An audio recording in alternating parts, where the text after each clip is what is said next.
Welcome to Green Giants, Titans of Renewable Energy, the podcast where insights and innovation meet. Every episode, we dive into conversations with industry leaders, experts, and change makers, bringing you the stories and ideas in the renewable energy sector that shape our world. And now, let's jump into today's episode with your host, Wes Ashworth. Welcome back to Green Giants, Titans of Renewable Energy. Today's guest is Mike Richter, president of Brightcore Energy. Many people know Mike as a New York Rangers legend, Stanley Cup champion, and Olympic medalist. But today we're focusing on his second act, helping decarbonize buildings through geothermal heating and cooling, solar, and energy efficiency. Geothermal is getting a lot of attention right now as a power story, but Mike's work points to another major opportunity, using the energy beneath our feet to make existing buildings cleaner, more efficient, and more resilient. With that, Mike, welcome to the show. Well, thanks a ton for having me. It's a thrill to be on here. You guys have a great audience and you're knowledgeable, and I love to hear myself talk. So what a good day. There you go. It is a good day. And I've got a hockey legend on the podcast for the first time. So, everything's good. I'm excited to get into it. And I think with that, we'll start always with a bit of your personal story and your journey. So you had one of the most visible jobs in sports, and then you built a second career around climate, buildings, and energy systems. What was the moment when this stopped being an interest and really became part of your career journey? The minute that I couldn't play hockey anymore, everything else became far more interesting, I guess. And all kidding aside, I've had an interest in the environment writ large my entire life. In some ways, I don't know quite why. In other ways, it's perfectly obvious. It's the basis for our society, our culture, our livelihoods, our existence, right? We rely on the environment in which we live to breathe, to eat, to exist. And, as there's more people, we passed the 8 billion mark, I think, a year ago on the earth. There's just more pressure on what is limited resources. And pick your resource. It could be energy, it could be food, it could be fresh water, but there's a lot of downward pressure on these resources, no matter what they are. Even with the efficiency that we're trying to bring to bear, more people means more consumption. And to the extent that we can be more efficient with these things, more thoughtful about these things, I think you have a moral responsibility and ethical kind of challenge we all have. We all have an environmental footprint. But there's also a great intersection in terms of economics, right? If you find a way to do anything with more efficiency, you're probably going to come out on top. And that goes from plain gold to turning on a light bulb. So there is an overlap there, but I think it's perhaps the challenge of our time. So a great place to be. Yeah, I agree. I love that. And I agree. It's a challenge of our time and need as many people as we can helping solve that issue. And it's one thing to care about climate. It's another thing to actually take that effort and build your career around solving it. So I love that you've done that. Anybody else that has done that as well. You've drawn this connection, which I really like. I'm a previous athlete, not at your level, but a previous athlete. You've drawn this connection between athletic performance and building performance. And so when you look at a building, what does healthy or high performing actually mean to you? We're changing the infrastructure of commercial industrial buildings here at Brightcore and make them function better. We skirt around it a bit. I mean, that is being sustainable. That is supporting the environment. But what are we in fact doing? We're trying to optimize the operations of a building. So if I need a certain number of lumens to be able to see my desk during the day and night, how many electrons do I need to have those lights function the way I need them? Can I put in a more effective, efficient light bulb and actually get the same quality light in terms of color, temperature, not those terrible white ones that used to be, and the same number of lumens, the same brightness. If you start to diminish the amount of energy that you use to create that effect, you're saving money and you're saving the environment. And just look in every direction, whether it's an automobile, a light bulb in your ceiling, data center. We need that compute power. That's the kind of the boogeyman right now. Can you get that same compute power with less electrons used? And this is a zero-sum game. Even clean electrons, I can put solar everywhere on these, say, data centers, but you're still going to need them to power the rest of society. So the more we can be efficient about this, everybody does benefit. And specifically, that facility that puts in the energy efficiency is going to just create less waste. And that type of optimization, efficiency, sustainability benefits everyone. Yeah, agreed. I think it's a really helpful way to think about it. And I like the framing makes a building feel less like a box, and more like a system that either works well or really fights against itself every day, which we'll get into as we go here. But to ask another question before we move forward. So, a lot of people may hear formal NHL goalie turned climate executive and wonder, how do these worlds connect? Like, what did hockey teach you about just pressure systems and preparation that still show up and how you lead Brightcore today? Great question. I think, you're moving from one world to another and just on a personal level, you really mourn the loss of that ultimately as an inability to continue to play at that level. I still love the sport. I still play men's league. I'm pretty terrible. I'm a sort of roving defenseman, no longer a goalie, and I get a great deal of fun out of it. But the satisfaction of being at the top of your game is something that, anybody in that league, and we all do in our respective careers, we take seriously, right? You try to be as good as you can possibly be at whatever you do. And there's a certain satisfaction at whatever level you attain. And like any other kid, I wanted to play. I loved it. I played football, track and field. I was good at some things, bad at others, and became quite good at hockey. And I think when you leave that kind of top of the pyramid that is the 700 or so people that are in the NHL, that's a very rare place to be. And you have a level of competency, but then you have to have the humility to understand, man, there's some really smart people on Wall Street, smart people in this sustainability zone. And I've got to apprentice myself to learn the ropes here. Now, I'm almost 60 years old. I've been out of the sport as long as I was in it. It's been 20 years, basically, since I retired. And I've spent that time going back to school and applying myself in this green space. So I do finally feel like I'm getting a level of proficiency, and never enough, of course. And how do you move from one world to another? You hopefully follow your passion. I love playing sports. I love that personal challenge. And if I could play forever, I would have. I always say that. But in a way, it's a gift, because now one life is over and you have to create a new one. And I think as long as you're growing, I was just reading an article the other day about apprenticing yourself or just trying something that you're not particularly good at. And the author of this book, talking about being a novice, was thinking about his child, 4-year-old that's learning how to play games and walk and ride bikes and play chess and all these more complicated things as they go on. He said he would sit in a corner and kind of just watch her grow. And he's like, what am I doing? I'm stagnating, So it's okay to learn new things. It keeps you young and it keeps your brain going. And I think, the added benefit of there's so much need out there to get this right.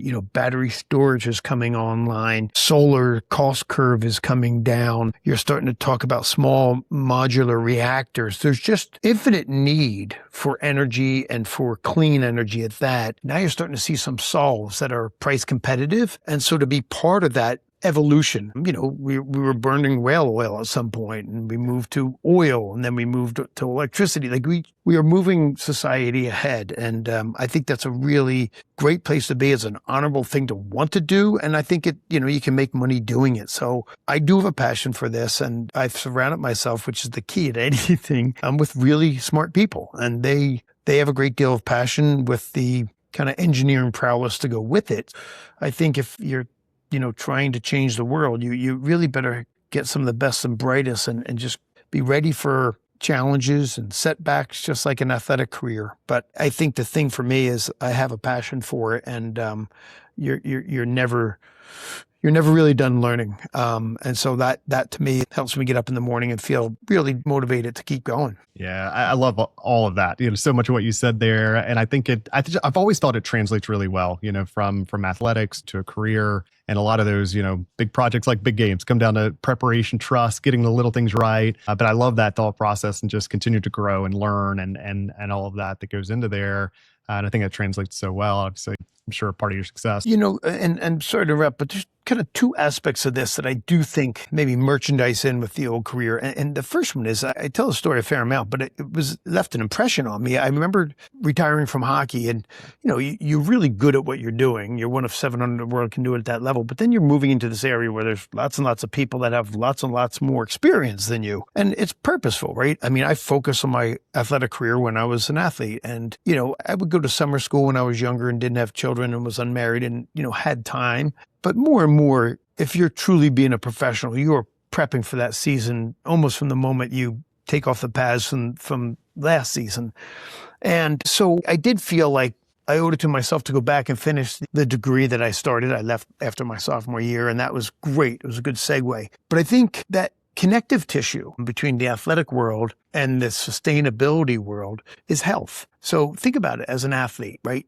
What you eat, how much you sleep. I would keep charts of this. If you're an Olympic athlete and you could be blowing off records and everything else, but you get a head cold the 2 weeks that the Olympics take place, it might be the end of your opportunity. And so your health is absolutely your vehicle. You can play through injuries, you can play through sickness. We're talking about trying to be optimized here. And so I think athletes have a great deal of understanding that connection between the environment in which you live, the food that you eat, the sleep, the level of particulate matter in the air. I mean, that was shutting down outdoor marathons in the China Games a few years ago. So there's that connection. And I think that's fair enough to say, look, I do have a standing. I do get that, because what you eat, how we produce our food, the agricultural system that we have is either neutral or poisoning or enhancing the environment. And so I think there is that kind of immediate intuitive understanding that athletes have between the environment and health and performance. The other thing is just that idea of performance. I mean, if you really want to break it down, what are we doing to a building like this? This is a 1970s, 1980s office park that we happen to house ourselves in Armonk, New York. Is the building optimized? And, as an athlete, the single thing, worse than being hurt, is not reaching your potential. And if you walk away and, I was not a particularly good track athlete, but, pole vault it one year, and to get from 8 feet to 8.6 was a big deal. And if you can never get more than that, that's understandable, but don't get less than that. And so I think we all, whatever we do, we want to feel like you're hitting that potential. There's walls you have to break through and all the challenges and plateaus that come with the training. But I mean, when we look at this building, if you have a poorly run operations and maintenance, if you have a car that you haven't tuned up, it's never going to perform right? There was a coach I had that said, you wouldn't take a Ferrari and put in, watery gas or poor, dirty oil and expect that thing to max out. Why would you ever do that when you're eating? And why would we ever do that to our buildings, right? The air quality that was circulating, I think a lot of people made that connection during COVID. You're saying, oh, wow, this air's stale, and somebody coughing on the next floor is somehow being recirculated into my office space. And then you started thinking about clean air intakes and heat transfers and being more efficient, a bit more. And we got to think about that. You spend, I don't know what it is, 80%, I'll make up a number, but it's a high number inside the four walls of your office, your place of work, and your home. If these things aren't clean, if they're not efficient, probably affecting your health, and it's certainly affecting your performance, whatever your chosen profession, if it's dimly lit. There's the Well Institute did a white paper on the state of K through 12 schools, public schools in America. And man, it is cringeworthy. You look at that and you're going, my gosh, we're expecting that kid, boy or girl, to try to get through a day in the classroom when there's no air conditioning and it's 95 degrees in the Bronx in early June, and take tests that are competing with a kid that's in a private school with air conditioning, well lit. But these are moldy, damp, hot, crappy places, cold, breezy in the winter. That's the environment in which we live. If you can optimize that building, human beings within that space will perform better, be happier, and certainly be healthier. So I think we need to better define this idea of green and sustainability, and it's more of an optimization in the case of the built environment of buildings. And who's it for? We love the birds and fishes, but it's for humans. It's for people. And so, we all have a stake in getting this right. It's not a kind of political thing where liberals like it and conservatives don't. We all want that for our kids. Oh, absolutely. I love all those parallels. You made so many great connections there. And I agree. I think it does all connect, and we have to start looking at it that way. And I think that idea just of performance in general is just a great bridge into the building side of this, because once you stop looking at a building as just four walls, you start considering all the things you've just shared and really start looking at it as a system. You also begin to see where the waste, costs, and opportunity really are. And so, we'll shift a little bit back to geothermal, which is having a moment right now, especially as a power story. Your work is focused on heating and cooling buildings. What is the part of the geothermal conversation you feel is currently being missed? Wow, great question. I run into that every day, and it's almost so large that it's hard to articulate. Just the education of it. Let's just start with the basics. Geothermal energy.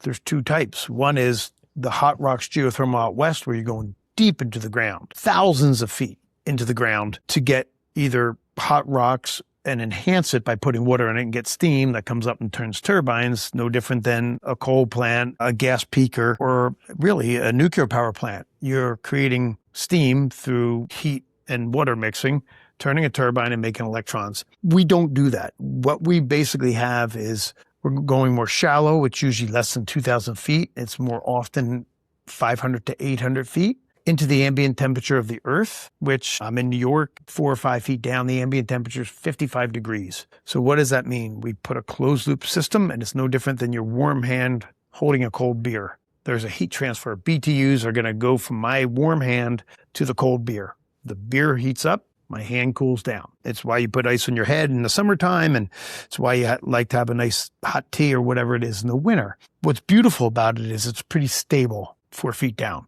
And so when you put linear footage of tubing down there, that is a closed loop, it just has a U-bend and comes back up. We never interact with the environment other than the thermal transfer. And you cement it with some kind of, crazy cement that has great thermal properties so you can really transfer that heat well. The more linear feet you have, if you can imagine, if you're putting heat in the ground as you would now, the air conditioner is truly pulling heat from that liquid, putting it down the ground. And as it travels across that, basically the cold beer, it comes up at 55 degrees. And so you're getting, in a sense, almost free air conditioning. In the wintertime, that same thermal conductivity is pulling 55 degree air. And why is that good? Because it could be 12 below zero outside on a polar vortex here in the Northeast. And so now the thermal lift, the mechanical lift that you have to do in order to get 70 or whatever you want your internal temperature is only 15 degrees. Air source, for example, which has really, really come a long way and very, very good, and we use them too, but that's pulling that ambient temperature out of the air, which could, again, be 12 degrees below zero, and that's to lift it to 70. So it's just an efficiency play, and we now hybridize systems so that you have a certain number of boreholes for the extremes of heat and cool, when the temperature outside is that, and you can rely on that ground temperature. And on a, shoulder seasons when it's 50 degrees out there, you can just use the air temperature. The communication between the two forms of heating and cooling is really where the secret sauce is. And we have some incredibly interesting software that we've developed in-house that makes this incredibly efficient. Not just, hey, here's a map that we've drawn on, we think you're going to get these BTUs. We have digital twins and real-time data that know precisely what the air temperature is out there, what the ground temperature is, and what your system is doing and how to adjust it to optimize it going forward. But it's in a way so compelling because it is a simple system. Warm hand, cold beer, and that heat transfer. And, everybody has a refrigerator in the house. You feel in the summertime, it's quite cold in your fridge, but it's blowing hot air down at your feet if you walk there. And that's what's happening. It's a heat pump that pulls the heat out, sticks it in the ground, comes back cold. In the wintertime, it pulls that heat, throws it in the house, and comes back cold in the winter. And what's fascinating is some of the cutting edge technology that's happening in Europe. And we have an office in Stockholm, Sweden, where they may be 2 decades ahead of what we have in the United States. You ask the question, what's the hurdle? It's the education. We have a 1% market penetration here. In Europe, it's closer to 20, 25%, at least in Scandinavia. So people are familiar with it. If you look down in construction sites, it's going in a number of places. Here, you really have to dig to find it. So many people are only assuming it's the hot rock geo out west. It's not. Many people say, well, we have an urban environment, can't drill here. You can. We've had really sophisticated engineers say, well, we're in Manhattan and that's on, you can't drill through that. It's ideal. The thermal properties are great. It's stable. So a lot of it is us coming and really knocking down a lot of the preconceived notions that are out there. And as we get scale, the familiarity will be there and the conversations will be easier. But right now, I think it's just the unfamiliarity. People don't like risk. They don't like things they're not familiar with.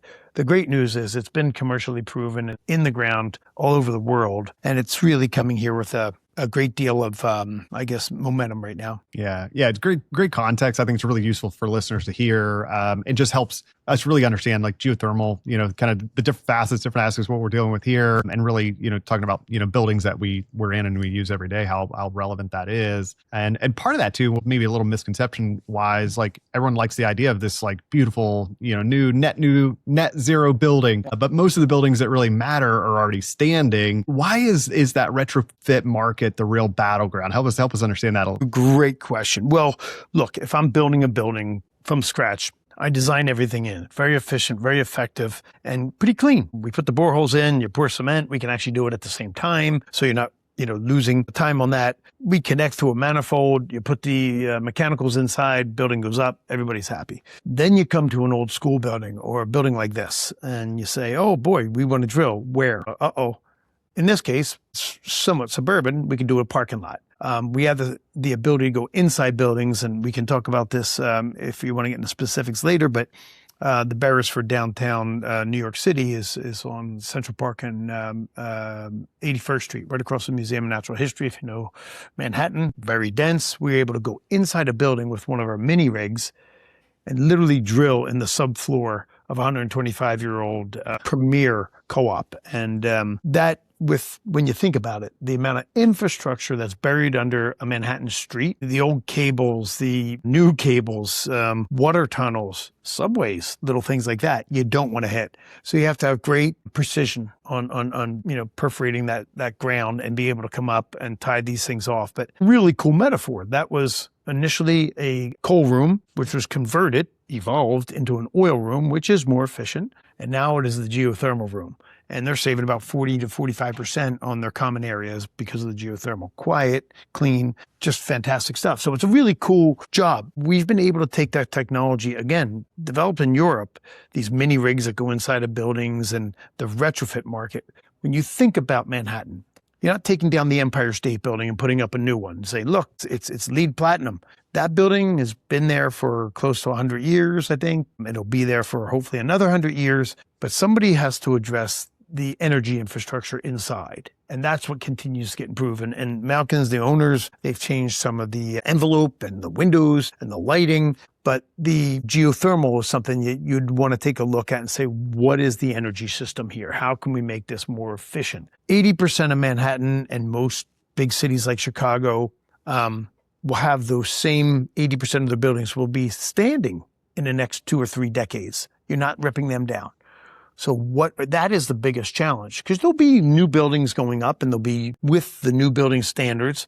But what do you do with the older ones? What do you do with a 1980 building like this? And if you can come in and retrofit those things, now you have a real solve. And I think keeping the building there so you're not putting that on a landfill, but also just the expense of it. You have a shell of a building. Can we gut that thing and take it out and put in a new heat system? Or end of useful life is really an important time. We do a lot of work with higher education. And you think of the number of buildings on a college campus, even a small college campus has multiple buildings. So at any given time, if the life expectancy is 20, 25 years to that oil system, you have 20 buildings there. Someone's at the end of useful life. They're going to have to put in a new system there. If you have a little bit of an understanding that there's other options, now you start asking questions. You have engineers come in and start doing the evaluation. What's the load of this building? Like, as in, how much heat and cooling do I need? What's the square footage? What is the distribution system? Do they have forced air? Is it hydronic? What is it? So it's complicated because you are beholden to the current limitations of the building, but it's absolutely doable, and it's crucial that we figure out how to do it, because if we're just relying on new builds, that is going to be centuries. This can be done in decades. Yeah, exactly. And that's where I think that, as you said, like the real work is, it's not always glamorous, but the retrofits are where a lot of the climate impact is going to happen and needs to happen. So I agree completely. So we've talked before, and, you said the elephant in the room is HVAC. Why is heating and cooling such a hard emissions problem? And maybe why is it taking so long for owners to treat it as a strategic issue instead of just a maintenance issue? I think when you start to see problems with it, people raise their hand and say, do something with this. But I walked into this office this morning. It was perfectly comfortable. It felt the right humidity. It felt the right temperature.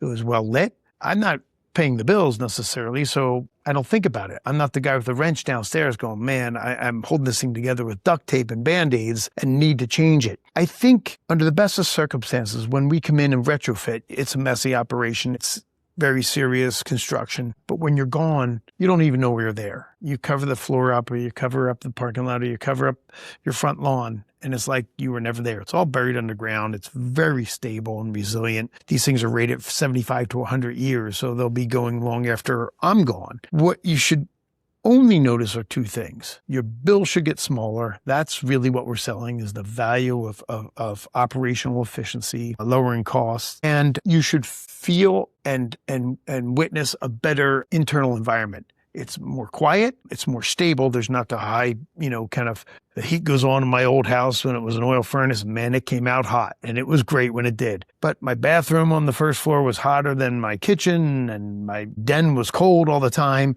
This is very much, electronically controlled, zoned. You can do it on your phone. You're bringing a 100-year-old building, in my case, my house, up to the moment standards. And so, to be able to touch it on your smartphone and say, you know what, we're going away for the weekend, I can put the temperature down or whatever it is crucial. So I think it's kind of twofold. You should consider it when you're at the end of useful life, and you could expect that there's operational savings in a pretty significant manner. I mean, we're talking 30, 40% sometimes.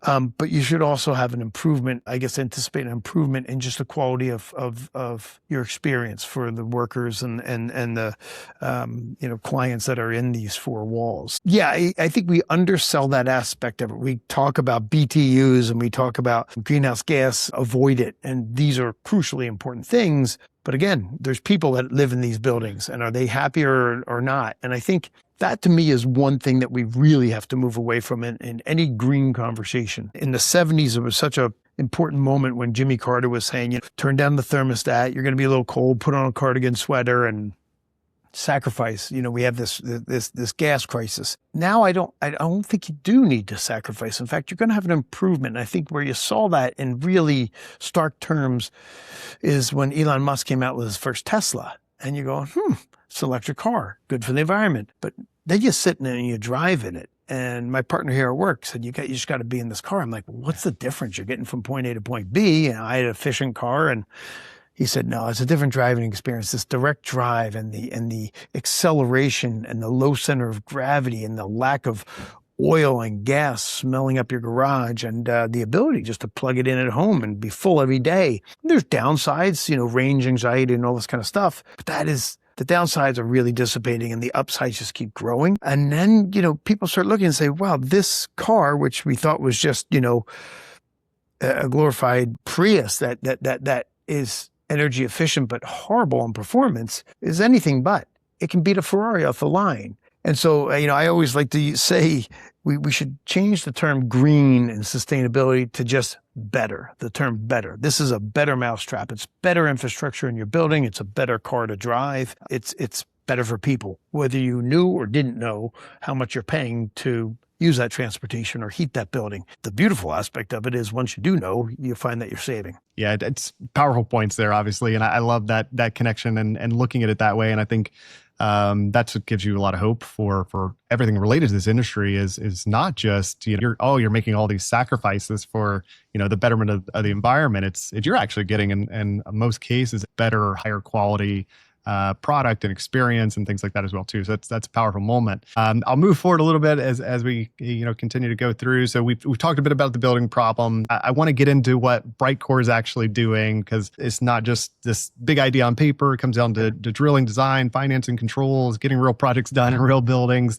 And so Brightcore describes this geothermal as one of the most efficient heating and cooling technologies for commercial, institutional, government buildings. I guess explain the physics very simply. You've done that a bit, but anything else to add there in terms of what's happening underground, anything else people should know about the technology itself? Yeah, that's a good question. We're trying to open up the addressable market. The good example is I can do a new build and everybody can do that. And just so you understand, I need props here. But if this pen was a borehole, you normally would have 50 to 100 of these things in a good sized building. And they're about 25 feet apart. So start doing the math. If these things are 25 feet at center, you need basically a rugby field size, thermal mass to punctuate these holes, draw them into the building. And so as technology's got more sophisticated, these drill rigs have gotten smaller and much more precise. And so now, instead of using this enormous area, which starts to diminish the addressable market substantially, the urban environment, you can do that. Now we start doing directional drilling where we can be 5.5 feet at center, but you go off at an angle. And the terminus of these things is the size of a rugby field, a football field, 800 feet down. But the perforations on the surface can go right down a sidewalk. So in a college campus, in an urban environment, which we did at Yale, we can put these tiny little holes in the surface on a sidewalk so as to not interfere with buildings or even lots that you may want to build on in the future, and still get that thermal mass to have that transfer. So that's a beautiful thing to open up the market. Another thing that started happening was, okay, look, we can do a normal building. I take my house. What do I do in the summertime? Throwing heat in that thermal mass, the ground, pulling out the 55-degree ambient temperature. But at some point, there's a little bit of temperature creep. I keep pulling out the cold and put in the hot. But then what happens? Well, thankfully, fall comes around and I turn on my heat. I don't turn on, I just leave it at 70 or whatever I want it to, but it automatically starts doing the same thing. It starts pulling heat from the ground now and sticking cool back in. And you've already had almost a thermal battery. But traditionally, historically, it's been over the course of a year, 365 days, has been a balanced system. Throw in something like an ice hockey rink, a cooling center that is a industrial building, or a data center. And what do you got? You basically have a heat factory. Heat is going one way. And that's very difficult because if I keep throwing heat in the ground and pulling the cool out, at some point, it's not 55 degrees ambient temperature, it's 57, then it's 60, then it's 80. And suddenly you're not cooling anymore. You're throwing heat into your building and it really starts to put a tax on the system. What we've been able to do is through software, understand where you can do thermal storage. They literally call this BTES, borehole thermal energy storage, where we're sticking heat in the ground and with pretty sophisticated algorithms and controls and AI-aided algorithms, we can start to get 15-minute interval data and understand that, let's just say we're in February. It's 45 degrees as it is rainy.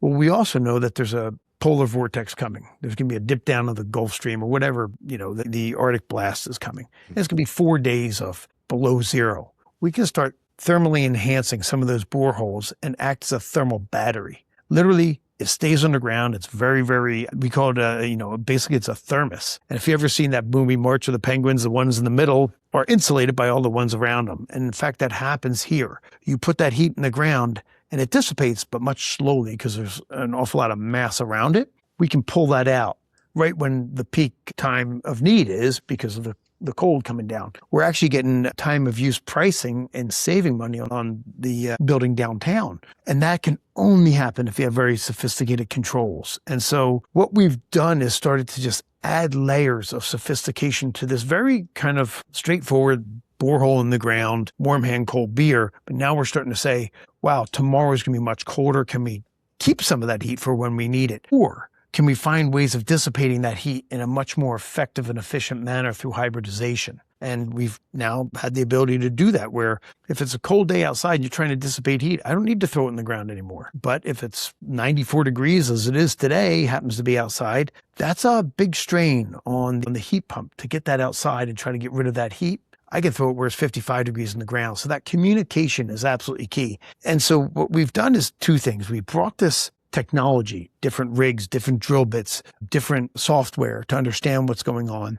But we also done a turnkey approach where we're designing the system, we're procuring and building the system, and then we have the ability to either operate or at least help the new client. In your case, it might just be your home. How do I run this thing? What's optimizing it? Because we want to see this thing hit the mark. And in fact, we have a 10-year performance guarantee. So we're on the hook if we don't have this system perform the way it can. You can only do that with very, very nimble controls. And so I think we'll continue to innovate and layer on things and totally change this, which honestly makes it difficult. I'm very much in sales. So someone will come back to us after 2 years and go, well, I know you can't do it here. I'm like, actually, we can now. Yeah. It's moving very quickly. You think of how quickly AI is moving and some of the technology coming out of Silicon Valley. A lot of this green tech and real estate technology is equally as rapid in terms of its ramping up. And so we all benefit from that, but it does make the conversation more difficult because things are changing quite quickly. Absolutely. Yeah, I appreciate going into that. It's amazing to see the technology changes and what was maybe not even possible a few years ago now is possible today. And I think that's one thing that I always try to dispel. So many people make these assumptions based on what was true a couple of years ago, 3 years ago, 5 years ago. It's like you've got to be current and looking at what's happening today, that it is still possible. You can do it in these really busy, dense environments that most people would think, there's no way you can do that there, but it's becoming possible. So how much more of the market is available because of that is absolutely incredible. And I'll talk about just one maybe quick project. We can hit on this quickly, but and you may have actually mentioned this earlier, but the Beresford, it's a historic New York City apartment building for those who don't know, but it's almost kind of the perfect objection breaker. It's historic, it's occupied, it's dense, complex, it's aging. Like, what did that project prove about what is possible in legacy buildings today? I think the big thing is it was one of the first major retrofits that was done successfully. The numbers are fantastic in terms of diminished greenhouse gases, operating expenses. But there's these anecdotal things that really prove to be, I think, important. At one point, there's a dentist's office on the first floor. And we have to mobilize, set up drills, have containment bins for water and tailings and all this kind of stuff. We were able to bring this little mini rig on a gantry system that went through, the freight elevator, then down. I mean, we're talking subfloors. And you wouldn't even know it was there. We're down there drilling 500 feet under this through the subfloor of the building. And one of the doctor's office, the doctor came and said, I hear you guys are going to be drilling. This is really exciting to me. I've heard about this before. I'd love to see it. And he said, when do you start? I'm like, we've been going for 3 days now. And he hadn't even heard it, right? And so I think, again, for someone, if they weren't told that we were there, we'd be out of there. They just get the same heating and cooling. In fact, hopefully better heating and cooling, but you're saving money. So it was kind of this quiet thing. And it's very different than solar because you can't look at that building. You go by it now and it looks no different. There's no wounds. There's no solar panels hanging on the outside. There's just a bill that is significantly lower. And so that's great for the building, but there's also air quality surrounding that building that it's now electrified and incredibly efficient doing that. So, here's a thing that we don't talk about much. You talk about those asthma alleys and whatnot, these peaker plants and everything else. Very, very dirty, usually sited in historically, underprivileged areas or underinvested areas. And it's, ultimately just unfair. Why am I breathing the soot coming from that peaker plant that's creating electrons for your building that's 5 miles away and you don't have any of those externalities? But you can start to look at these thermal loops. We're doing these across some major cities. We just had a small one outside of Washington, D.C. And you're connecting these buildings in a true thermal loop that just adds a lot more efficiencies because of the scale. But now you can start, it's a democratization of sustainability. It opens up the market to people that historically couldn't participate in it. And even if I'm not participating in it, I am benefiting it because Upper West Side has a lot less of fossil fuels being burned to keep their building heated and cooled. So the repercussions of this, the positive benefits are enormous and not limited to those who are actually participating in it directly. Yeah, I love it. I think those project examples are so powerful and really show what's possible today. And I think the added benefits of how many different people it can reach and benefit and help. And so I think that's absolutely incredible. I want to shift kind of as we get closer to time, just really around maybe bigger market picture a bit. I think this technology matters, but adoption also depends on policy, incentives, financing, proof points, and whether building owners start to trust geothermal as a normal option. So, in New York City, Local Law 97 turns building emissions into a compliance and asset value issue. How much of the market is being pulled by maybe regulation now versus owners simply wanting to lower operating costs? Great question. I think Local Law 97, I can thoroughly understand if I'm a building owner, what a hurdle that must be. It's very difficult. It's, visited upon you quickly. You're going, how do I do this? I've got legacy, infrastructure. Do I just tear it out? It's changed my business model. But in the long run, you're going to be saving a lot of money and everybody's going to be better for it. I think, it's almost like, do you rip off that Band-Aid and do it all at once? And I think it's been incrementalized, but it's making people think about it. Where can I start to get the savings? How can I diminish my carbon footprint? Well, every time I replace a light bulb, I'll tell you a story. I moved into a house here in Connecticut when I had young kids. Moved in August. By January, my hot water heater went out. Couldn't have predicted it, but I had no plan whatsoever. And what do? You call up the guy he was servicing it. Hey, Bill, my hot water heater's out. Could you get me a new one? Bill comes on Thursday and puts maybe a 1% more efficient version of what you just had there. I had no plan, no anything. My kids can't shower. They smell. Do this. And sure enough, you have hot water and it's done, and that's great. But I've just locked myself in for another 10 or 15 years of pretty inefficient infrastructure. And that is a shame. So if you can anticipate a little bit, and Local Law 97, I would say helps, but certainly coerces you to think about it. Yeah. So that system you have may be less than 5 years remaining in it. Are you just going to wait for it to snap and then replace in kind? Or are you going to say, what are the potential here for new and improved systems that have less carbon footprint, start to diminish my fines from Local Law 97, but also just makes the building optimized, more efficient, more up to date. And so I think that conversation, the time to have it is before the emergency happens in the middle of the night on a cold January. And it's I think forced that a little bit, which is a really good thing. Look, if we go into your building and you say, well, what would geothermal cost here? And it's going to be twice what's already there. I understand it. We don't have clients decide to go green and lose their shorts on the transaction. It really should be a financial win. And you got to figure out, you have to have somebody not oversize this thing, but certainly not undersize it. It's got to be properly sized. So then the quantity of money that you're putting out in CapEx is I guess, relative to the savings you're going to get over time. And when you're thinking about municipal buildings, houses of worship, schools, their timeline is a heck of a lot longer than the average person holds their house. And so the calculation really can be different. So for, that project we're doing at Yale University, if the radiator that we're effectively putting in the ground is scheduled to last 75 years, Yale's 300 years old. That's a benefit. They don't have to re-up this thing every 10, 15 years. I think you have to start thinking about those timelines. No one wants to be that politician that says, hey, I'm going to change all the infrastructure. We pay for it. Future gets the benefits. But at end of useful life, you don't have a choice. And so if there's a little forethought there, it makes a massive bit of difference. I'm not saying you close your eyes and put it everywhere. It has to make economic sense, but you can't know that until you do the evaluation. You can't do the evaluation unless you're a little bit more aware. Yeah, absolutely. And if nothing else, like you said, at least makes that awareness happen a little bit sooner, makes people start thinking about it and having these conversations, and probably, in a lot of cases, find that this is beneficial and more cost efficient and all that as well too. Yeah, the beautiful thing is there are better traps out there, both for transportation, for heating and cooling, for lighting. And so if you can at least kick the tires a little bit and start to understand what's going to work best. And I think that's a really important point. When it comes to heating and cooling buildings and putting in geothermal, I used to get so frustrated listening to my engineer. I'm like, Dave, how's it work in this school building? He said, well, it depends. I'm thinking, is it ever yes or no? And the answer is no. These are bespoke. These are customized, which is why it can be difficult. If, XYZ University comes to me and says, can I put geothermal here? Well, I have to do some evaluation. My answer, we kind of know with the mapping, the geological surveys that are all over the East. We're based here. We kind of know, but specifically, what is the thermal conductivity under your feet? We have to drill down and find that out. What is the distribution in your building? What do you have in there now that we can use as infrastructure to tie into? These things all come into play on how feasible it is and how expensive it will be.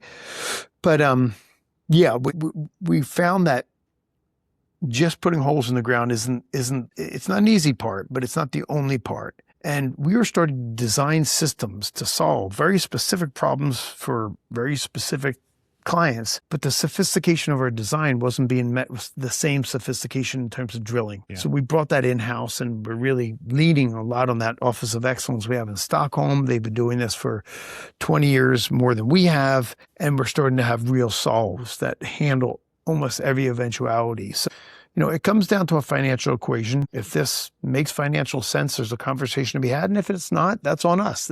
Show us the door. Very, very excited. And we think, if I'm talking to this time next year, we'll probably have more options because innovation will not stop. Absolutely. And kind of on that innovation side, like from your perspective and what you're seeing and the Excellence Center in Stockholm and some of those new technologies, like what's next for geothermal from your side of it? Like, what are you seeing in the future? What's going to be possible, you feel like, in the next even 20 years? I think the business model will tend toward this more integrated approach where you can have your design team sitting right across from the drill team and really figuring out a solution rather than this disaggregated thing where Larry is going to design it. He's going to hand it to the CM. The CM runs an RFP and finds a driller, and the driller says, well, I did what you told me to. And now the client's left handling going, I'm not getting the BTUs that you said I was going to get, and everybody's pointing at each other.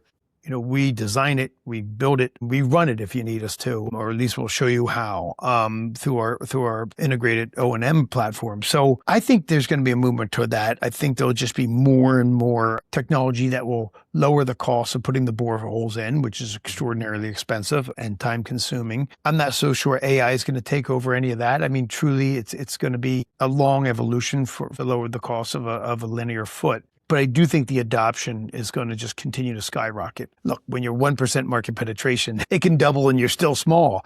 But I think the robustness of the solution, we just need more wins out there to understand. So someone can say, well, what the heck is this? Go look at this. When I can bring you to a site and show you it being drilled, when I can show you the final result, when you can walk into a place and actually have the quality of the conditioned space as high as it is and the quiet nature of it, and frankly, the savings alone. Nobody wants to be that kind of guinea pig. And I think there's a lot of perceived risk out there, but you don't want to be the laggard either. And I think there's going to be enough examples where people will get on board very, very quickly because this is a real solve. Yeah, it's absolutely a lot to be hopeful for there, and seeing that happen, and a lot of potential. 1%, you got a long ways to go, and I think we can get there. I guess that. So after everything sort of you've seen from your sports world to climate advocacy and to selling real projects in complicated buildings, what gives you the most hope that we can actually get this done? Maybe back to the sports world. People are competitive. We've got great competitors in the marketplace, and when we come up with an innovation, others come up with innovations too. If we start to fall behind, you can bet that we will sprint to get back up in front. There's just a lot of clever people out there, and it's satisfying to solve the issues that are in our face. Right now, it's an extraordinary time. When you think about putting aside the conflict in the Middle East, the amount of energy that's being demanded is more than we have at hand. And really, the systems that have worked in the past work beautifully. Fossil fuels, they don't need to be vilified. They've given us this incredible, society that we have. But with 8 billion people on the earth and global warming happening and the science that is showing the need to clean up, not just how we transport and how we heat buildings, but across everything from agriculture to, the way cities are constructed. We need some of the best minds to be really digging down on this, and they are. There's a real upside for those that take market share. There's just an enormous need for it, and you're seeing that movement take place. So it's incredibly exciting. It's scary because we can't get this wrong. We have to get it right because it's what's at stake, the very foundations of our society when it comes to the environment. So these are really interesting times. We've mobilized before to get on the moon, to handle World War II. It is that big and more. And so it's going to take the capital markets for sure. It's going to take government for sure. And it's going to just take individual creative people to be pushing the envelope left and right. And all those 3 things are happening. Thank God they are, because you have to displace the incumbents, and that may mean incentives. You're trying to, as they say in the tech world, fail quickly. Try these things out. If that doesn't work, try the next thing. We don't have time to just sit back and see what happens. We have to create that future, and that's happening. Yeah, absolutely. I agree completely with all of that. It's an incredible time and an opportunity as well. And agree, very passionate about, we need all the bright minds that we can get in the industry as well too. So overall, just a great place to end. I think because looking at this, it's hard work, but it's meaningful. It's possible. We have the people, and we'll continue to bring those people in, but it does feel like the path is getting clearer. It's a lot to be hopeful for there. But Mike, this was really just a fantastic conversation. Thank you for helping us see geothermal, not just as an energy story, but as a building performance story. For everyone out there listening, if this episode gave you a new way to think about buildings, retrofits, or geothermal heating and cooling, share it with somebody in energy, real estate, facilities, finance, or climate policy. Thanks for tuning in to Green Giants as always. Please subscribe, rate the show, and we'll see you next time. This episode of Green Giants, Titans of Renewable Energy, was brought to you by Lee Group Search. If you enjoyed today's discussion and are looking to recruit top talent for your company or find your next career opportunity in the renewable energy sector, visit LeeGroupSearch.com. Let's continue driving the future of clean energy together. Until next time, keep pushing toward a greener future.